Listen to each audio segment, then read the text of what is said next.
In Google Drive, you're going to click on New, More, and Google Drawings. From here, we're going to be creating a drawing with a secret message.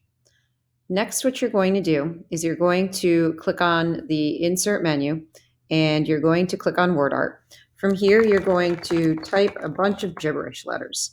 Hit Shift and Enter when you get to the end of the line, so that way you can go on to another line.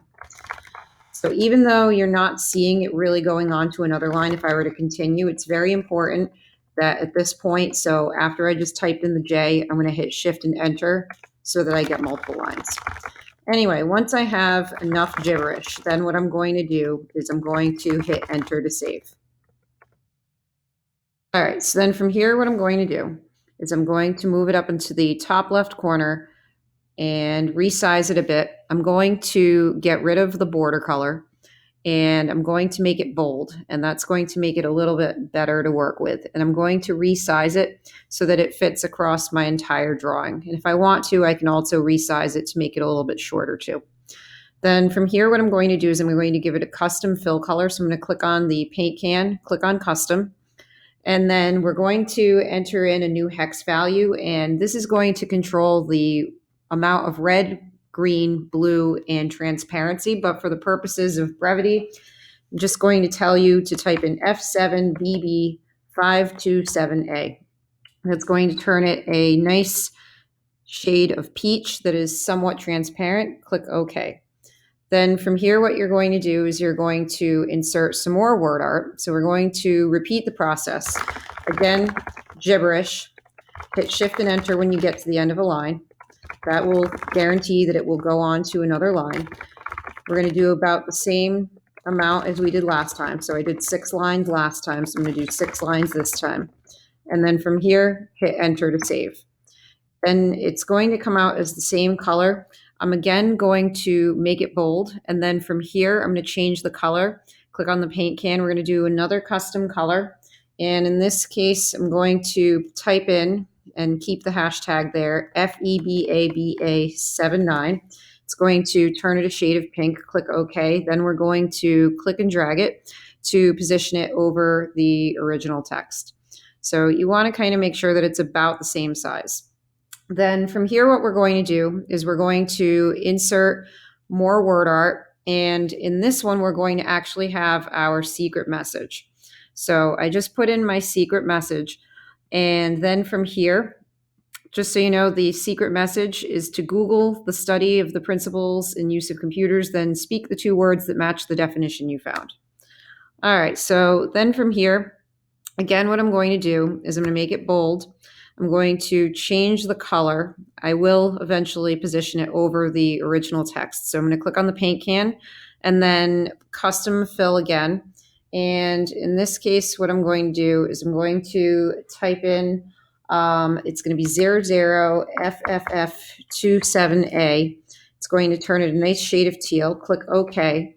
Then we're going to position the text so that it goes over the other 2 layers. All right, and if you need to kind of scoot it a bit so that it fits, again, you kind of want to make sure that it fits over what you see here. So as you can see, it's very difficult to actually be able to view. Now, of course, students would be able to take it apart to move it. Technically, what you could do is you could just draw a box around it and 2-finger click or right click and choose group.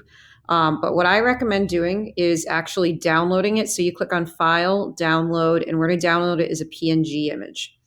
Then from here, what that's going to do, I'm just going to click on the Show in Finder since I'm on a Mac. And essentially what I'm going to do is I'm going to view the PNG version of it, and I'm going to put the PNG version into my drawing.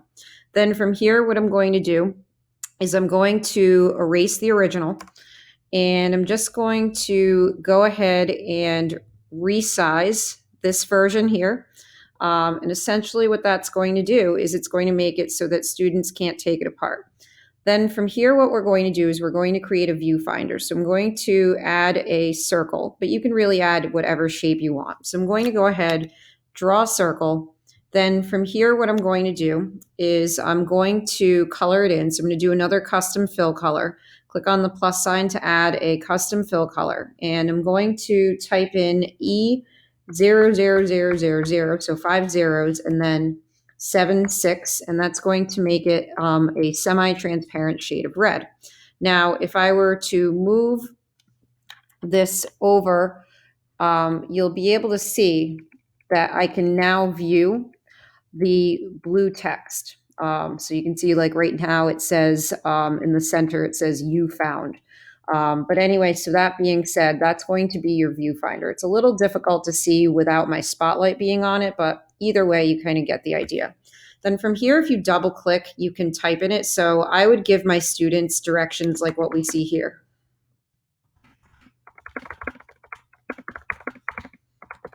So click me and use the arrow keys to move. And I might just make those directions a little bit smaller, center them, just so that way it doesn't necessarily block the view of being able to see the text. So anyway, I'm just going to go ahead and reposition that. So then from here, what I'm going to do is I'm going to share this. So it will make me give it a name. So I'll give it a name like secret message, for example. Save it.